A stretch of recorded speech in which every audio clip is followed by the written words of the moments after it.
ಎಲ್ರಿಗೂ ನಮಸ್ಕಾರ. ನಾನು ನಿಮ್ಮ ಸಿಂಧು ಗಿರೀಶ್. ಎಲ್ಲರೂ ಹೇಗಿದ್ದೀರಾ? ಚೆನ್ನಾಗಿದ್ದೀರಾ ಅಂತ ಅಂದ್ಕೊತೀನಿ. ಇವತ್ತಿನ ಕಾನ್ಸೆಪ್ಟ್ ಬಂದು ಗರ್ಭಿಣಿಯರಲ್ಲಿ ಬರುವಂತಹ ಎದೆ ಉರಿಯ ಬಗ್ಗೆ ಇದು ಆಗಿರುತ್ತೆ. ಈ ಎದೆ ಉರಿ ಯಾವ ಕಾರಣದಿಂದ ಬರುತ್ತೆ ಗರ್ಭಿಣಿಯರಲ್ಲಿ, ಮತ್ತು ಇದನ್ನು ಯಾವ ರೀತಿ ಬರ್ದೇ ಇರೋ ರೀತಿ ನಾವು ಯಾವ್ಯಾವ ರೀತಿಯಾದಂತಹ ಸ್ಟೆಪ್ಸ್ನ ಫಾಲೋ ಮಾಡ್ಬೋದು ಅನ್ನೋದು ಇವತ್ತಿನ ವಿಡಿಯೋ ಆಗಿರುತ್ತೆ. ಯಾಕಂದರೆ ಈ ವಿಡಿಯೋ ಯಾಕೆ ಪರ್ಟಿಕ್ಯುಲರ್ ಆಗಿ ಅಂದರೆ, ಪ್ರೆಗ್ನೆಂಟ್ ಲೇಡೀಸ್ಗೆ ತುಂಬ ಎದೆ ಉರಿ ಅನ್ನೋದು ಸಿಕ್ಕಾಪಟ್ಟೆ ಬರ್ತಾ ಇರುತ್ತೆ. ಎಲ್ಲದನ್ನು ತಿನ್ನಬೇಕು ಅಂತ ಅನ್ನಿಸ್ತಾ ಇರುತ್ತೆ, ಬಟ್ ಏನೂ ತಿನ್ನೋಕ್ಕಾಗ್ತಾ ಇರೋದಿಲ್ಲ. ಇನ್ನೊಂದು ಮೇನ್ ಅಂದರೆ, ಅಯ್ಯೋ ನಾನು ಏನೂ ತಿಂತಾ ಇಲ್ಲ, ನನ್ನ ಹೊಟ್ಟೆಲಿರೋ ಮಗುಗೆ ನಾನು ಎಲ್ಲದನ್ನೂ ಸಫಿಷಿಯೆಂಟಾಗಿ ಕೊಡ್ತಾ ಇದ್ದೀನ, ಇದರಿಂದ ನ್ಯೂಟ್ರಿಯೆಂಟ್ಸ್ ಎಲ್ಲ ನನ್ನ ಮಗು ಸಿಗ್ತಾ ಇದೆಯಾ, ಈ ಥರ ಅರ್ಧ ಮನಸ್ಸಿಗೆ ಹಾಕ್ಕೊಂಡೆ ಎಷ್ಟೋ ಹೆಣ್ಮಕ್ಳುಗಳು ತುಂಬ ಡಿಸಪಾಯಿಂಟ್ಮೆಂಟಲ್ಲಿರ್ತಾರೆ ಅಥವಾ ಡಿಪ್ರೆಷನ್ಗೆ ಹೋಗ್ತಾರೆ. ನಾನು ಬೇರೆ ಹೆಣ್ಮಕ್ಳ ಥರ, ಬೇರೆ ಅಮ್ಮಂದರು ತಿಂದು ಅವರ ಮಕ್ಕಳನ್ನ ನೋಡ್ಕೊಳ್ಳೋ ಥರ ನನಗೆ ನನ್ನ ಹೊಟ್ಟೆಲಿದ್ದಾಗ ಮಗುನ ನೋಡ್ಕೊಳ್ಳೋಕ್ಕಾಗ್ತಾ ಇಲ್ಲ. ಇದೊಂದು ಗಿಲ್ಟ್ ಯಾವಾಗಲೂ ಇರುತ್ತೆ. ಈ ಗಿಲ್ಟ್ ಬರಬಾರ್ದು ಅಂತ ಅಂದರೆ ಯಾವ್ಯಾವ ರೀತಿಯಾದಂತಹ ಸ್ಟೆಪ್ಸ್ನ ನೀವು ಫಾಲೋ ಮಾಡಬೇಕು ಅನ್ನೋದು ಇವತ್ತಿನ ಈ ವಿಡಿಯೋ ಆಗಿರುತ್ತೆ. ಮೊದಲನೇದಾಗಿ ಎದೆ ಉರಿ ಏನಕ್ಕೆ ಬರುತ್ತೆ ಅನ್ನೋದಾದರೆ, ಇಟ್ಸ್ ಮೋಸ್ಟ್ ಕಾಮನ್ ಆಗಿ ಅಸಿಡಿಟಿ ಪ್ರಾಬ್ಲಮಿಂದ ಬರುತ್ತೆ. ಈ ಅಸಿಡಿಟಿ ಪ್ರಾಬ್ಲಮ್ ಆಗ್ತಿದೆ ಅಂದರೆ ಎಲ್ಲ ರೆಗ್ಯುಲರಾಗಿ ಇದ್ದಾಗ ಏನೇನು ಟ್ಯಾಬ್ಲೆಟ್ಸ್ ಇರ್ಬೋದು ಅಥವಾ ಸಿರಪ್ ಇರ್ಬೋದು ಇದನ್ನೆಲ್ಲ ತೊಗೋತಾ ಇರ್ತೀವಿ. ಬಟ್ ಪ್ರೆಗ್ನೆಂಟ್ ಲೇಡೀಸು ಎಷ್ಟು ಸಾಧ್ಯನೋ ಅಷ್ಟು ಕಮ್ಮಿ ಮೆಡಿಸನ್ ಇದ್ದರೆ ತೀರಾ ಒಳ್ಳೆಯದು ಅಲ್ವಾ. ಸೊ ಹಾಗಾಗಿ ಮೆಡಿಸನ್ ಇಲ್ಲದೇ ಯಾವ ರೀತಿ ಈ ಹೆಣ್ಮಕ್ಳು ಎದೆ ಉರಿಯಿಂದ ಸ್ವಲ್ಪ ರಿಲೀಫ್ನ ತೊಗೋಬೋದು ಅನ್ನೋದು ಇವತ್ತಿನ ಈ ವಿಡಿಯೋ ಆಗಿರುತ್ತೆ. ಮೊದಲನೇದಾಗಿ ಅಸಿಡಿಟಿನ ಹೇಗೆ ಕಮ್ಮಿ ಮಾಡಬೇಕು ಅನ್ನೋದನ್ನು ಈ ವಿಡಿಯೋದಲ್ಲಿ ಹೇಳ್ಕೊಡ್ತೀನಿ. ನೀವು ದಿನದಲ್ಲಿ 3 ಸಲ ಊಟ ಮಾಡ್ತಿದ್ದೀರಾ, ಹೌದಾ?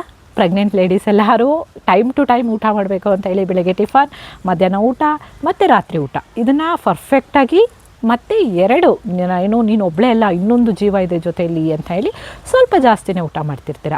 ಸೊ ಅದು ಮೊದಲನೇದಾಗಿ ನೀವು ಮಾಡುವಂತಹ ಮಿಸ್ಟೇಕ್ಸ್. 3 ಸಲ ಅಲ್ಲ, 6 ಸಲ, 7 ಸಲ ನಿಮಗೆ ಯಾವಾಗ ಕ್ರೇವಿಂಗ್ ಆಗುತ್ತೆ ಅವಾಗೆಲ್ಲ ತಿಂತಾಯಿರಿ. ಬಟ್ ತಿನ್ನಬೇಕಾದ್ರೆಲ್ಲ ಚೆನ್ನಾಗಿ ಅಗಿದು ಬಾಯಲ್ಲೇ ಜೀರ್ಣ ಆಗಿಬಿಡ್ಬೇಕು ಅರ್ಧ ಅಂತ ಹೇಳ್ತಾರಲ್ಲ, ಆ ಥರ ತುಂಬ ಟೈಮ್ ತೊಗೊಂಡು ಆರಾಮಾಗಿ ಅಗದು ನಿಧಾನಕ್ಕೆ ತಿನ್ನಿ. ಎಷ್ಟು ಸಾಧ್ಯನೋ ಅಷ್ಟು ಮಸಾಲೆ, ಖಾರ ಈ ಥರದ್ದೆಲ್ಲ ಕಡಿಮೆ ಫುಡ್ನ ತೊಗೊಳಕ್ಕೆ ಟ್ರೈ ಮಾಡಿ. ಜಂಕ್ ಫುಡ್ನ ಕಂಪ್ಲೀಟಾಗಿ ಬಿಟ್ಬಿಡಿ. ವಾರಕ್ಕೆ 15 ದಿನಕ್ಕೆ ತೀರಾ ನನ್ನ ಕೈಲಿ ಆಗ್ತಾನೇ ಇಲ್ಲ ಅನ್ನೋದಾದರೆ ಮಾತ್ರ ತೊಗೊಳ್ಳಿ, ಇಲ್ಲಾಂದರೆ ಬೇಡ, ಜಂಕ್ ಫುಡ್ ಬೇಡ. ಮನೇಲಿ ಮಾಡಿರೋ ಊಟನ ಹೊಟ್ಟೆ ತುಂಬ ತಿನ್ನಿ, ನಿಮ್ಗೆ ಎಷ್ಟು ಬೇಕೋ ಅಷ್ಟು ತಿನ್ನಿ. ಒಂದು ಸಲ ಅಲ್ಲ, ಡಿವೈಡ್ ಮಾಡ್ಕೊಳ್ಳಿ, ಪಾರ್ಟಲ್ಲಿ ಡಿವೈಡ್ ಮಾಡಿಕೊಂಡು ನೀವು ಊಟನ ಮಾಡಬೇಕಾಗತ್ತೆ. ಆವಾಗ ನಿಮಗೆ ಅಸಿಡಿಟಿಯಿಂದ ಸ್ವಲ್ಪ ರಿಲೀಫ್ ಸಿಗುತ್ತೆ. ನೆಕ್ಸ್ಟ್, ಊಟ ಮಾಡಬೇಕಾದ್ರೆ ಮಧ್ಯ ನೀರು ಕುಡಿತಾ ಇದ್ದರೆ ಅದನ್ನು ಖಂಡಿತ ನಿಲ್ಲಿಸ್ಬಿಡಿ. ಮಧ್ಯ ನೀರನ್ನ ಕುಡಿಯೋದಕ್ಕೆ ಹೋಗಬೇಡಿ. ಬರೀ ಊಟ ಮಾಡಬೇಕಾದ್ರೆ ಘನ ಆಹಾರ ತೊಗೋಬೇಕಾದ್ರೆ ಘನ ಮಾತ್ರ ತೊಗೊಳ್ಳಿ, ದ್ರವ ಆಹಾರ ತೊಗೋಬೇಕಾದ್ರೆ ಬರೀ ದ್ರವ ಮಾತ್ರ ತೊಗೊಳ್ಳಿ. ಊಟ ಆಗಿ ಅರ್ಧ ಗಂಟೆಯ ನಂತರ ನೀರು ಕುಡಿಯುವಂತಹ ಅಭ್ಯಾಸನ ಮಾಡ್ಕೊಳ್ಳಿ. ಆವಾಗ ಕೂಡ ನಿಮಗೆ ಅಸಿಡಿಟಿಯಿಂದ ಸ್ವಲ್ಪ ರಿಲೀಫ್ ಸಿಗುತ್ತೆ. ಮತ್ತು ಊಟ ಆಗ್ತಿದ್ದಂಗೆ ಮಲಗೋ ಅಭ್ಯಾಸ ಇದ್ದರೆ ದಯವಿಟ್ಟು ಊಟ ಆಗಿ 1 ಅವರ್ ಆದ್ರೂ ಬ್ರೇಕ್ ಕೊಡಿ, ಊಟಕ್ಕೂ ನಿದ್ದೆಗೂ. ಸೊ ಸ್ವಲ್ಪ ಹೊತ್ತು ವಾಕ್ ಮಾಡೋದಿರ್ಬೋದು, ಆರಾಮಾಗಿ ಕೂರೋದಿರ್ಬೋದು, ಒಂದು ಯಾವುದಾದ್ರು ಒಳ್ಳೆ ಮ್ಯೂಸಿಕ್ ಕೇಳೋದಿರ್ಬೋದು. ಊಟ ಆದಮೇಲೆ ಒಂದು ಹಾಫ್ ಆನ್ ಅವರ್ ಆದಮೇಲೆ ನೀರು ಕುಡೀರಿ. ನೀರು ಕುಡಿದಾದ್ಮೇಲೆ ಮತ್ತೆ ನಿಧಾನಕ್ಕೆ ವಾಕ್ ಮಾಡಿ, ನಂತರ ನಿದ್ದೆನ ಮಾಡಿ.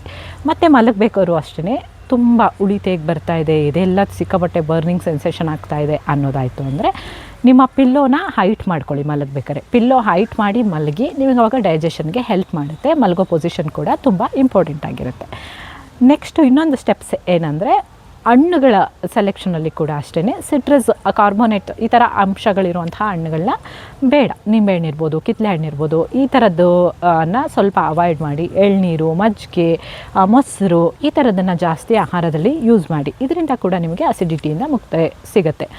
ನಿಮ್ಮ ಪ್ರತಿ ಊಟ ಆದಮೇಲೂ ಒಂದೊಂದು ಗ್ಲಾಸ್ ಮಜ್ಜಿಗೆ, ನೀರು ಮಜ್ಜಿಗೆ ಅಂತ ಹೇಳ್ತಾರಲ್ಲ ಆ ಥರ ಮಜ್ಜಿಗೆನ ಕುಡೀರಿ. ಮೊಸರಲ್ಲಿ ಊಟ ಮಾಡಿ. ಎಷ್ಟು ಸಾಧ್ಯನೋ ಅಷ್ಟು ತಂಪಾಗಿರುವಂತಹ ಊಟಗಳನ್ನ ಮಾಡ್ತಾ ಬಂದರೆ ನಿಮಗೆ ಎದೆ ಉರಿ ಕಡಿಮೆ ಆಗುತ್ತೆ. ಮೊದಲನೇ ಹೇಳ್ದಂಗೆ ಮರಿಬಾರ್ದು, ಒಂದೇ ಸಲ ನನ್ನ ಹೊಟ್ಟೆಯಲ್ಲಿ ಇನ್ನೊಂದು ಜೀವ ಇದೆ ಅಂತ ಹೇಳಿ ಜಾಸ್ತಿ ಒಂದೇ ಸಲ ತಿನ್ನೋದಲ್ಲ. ತಿನ್ನಿ, ನಿಮಗೆ ಎಷ್ಟು ಸಂತೃಪ್ತಿ ಆಗುತ್ತೋ ಅಷ್ಟು ತಿನ್ನಿ. ಯಾಕಂದರೆ ಪ್ರೆಗ್ನೆಂಟ್ ಲೇಡೀಸ್ ಆಸೆ ಎಲ್ಲ ಜಾಸ್ತಿ ಇರುತ್ತೆ. ಸೊ ಈ ಟೈಮಲ್ಲಿ ಚೆನ್ನಾಗಿ ತಿನ್ನಬೇಕು ಅಂತ ಹೇಳಿ ತಿಂತೀರಾ, ತಿನ್ನೋದ್ರ ಮೇಲೆ ಗಮನ ಇರಲಿ ಅಷ್ಟೇ. ಆಹಾರ ಮಾಡ್ತೀರಾ, ಡ್ರೈ ಫ್ರೂಟ್ಸ್ ಈ ಥರದ್ದನ್ನು ನಿಮ್ಮ ಆಹಾರದಲ್ಲಿ ಸೇರಿಸ್ಕೊತೀರಾ. ಎಷ್ಟು ಸಾಧ್ಯನೋ ಅಷ್ಟು ಹೆಲ್ದಿ ಆಹಾರ ಸೇರಿಸ್ಕೊಳ್ಳಿ.